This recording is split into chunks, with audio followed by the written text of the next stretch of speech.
is a question. How did Hawa, or Eve, may peace be upon her, come about? It's a very interesting question, and it has a beautiful answer. According to some of the narrations, Adam alayhi salam was the only species, the only of his kind, mankind, one. There was no one else.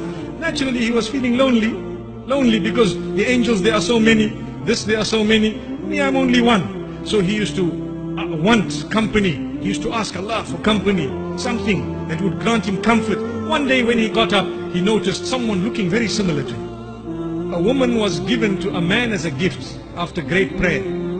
MashaAllah. So we ask Allah subhanahu wa ta'ala really to make us from those who can appreciate that and who can understand it. Because many people forget this and they don't realize that this woman was actually a gift. But let me quickly also remind the sisters, live your lives in such a way that you are like a gift, not a burden. Ameen. So Allah subhanahu wa ta'ala says that this Adam alayhi salam had Hawa standing right next to him. And the Quran says, at the beginning of Surah An-Nisa, Allah makes mention of how He created a woman. And He says, we created from him, meaning from Adam, his spouse, his wife, which means Hawa. Now there are certain people who are embarrassed.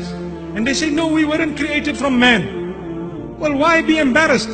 We were created from dust, from soil. At least you were created from something which was already living. Allahu Akbar. Subhanallah. There is nothing embarrassing. We are there right now. Let's talk of where we are now. This is history. No need to deny a Sahih Hadith and no need to deny a verse of the Quran. Clearly, it says this in the opening verses of Surah An-Nisa, that Allah created man and then He created a woman from the man. So, the hadith of Abu Hurairah radiallahu anhu in Sahih al-Bukhari makes mention of the rib of Adam alayhi salatu wassalam. There is nothing wrong with being created from a rib. And when the hadith speaks about how a rib is bent and how the top of it is bent, and if you try to straighten it you might crack it, so be very, very careful how you treat your women. I think a lot of the women don't understand that hadith and they take it personally and they take it wrongly. They think it's an insult. Wallahi, it's not. All it is telling the men folk that be careful how you handle the women, be very kind to them, be very tolerant, and be very, very patient with them, because if you want to straighten them like a pin, you might end up cracking them, which is true. You can't have your wife exactly as you want. No two human beings are the same, not at all.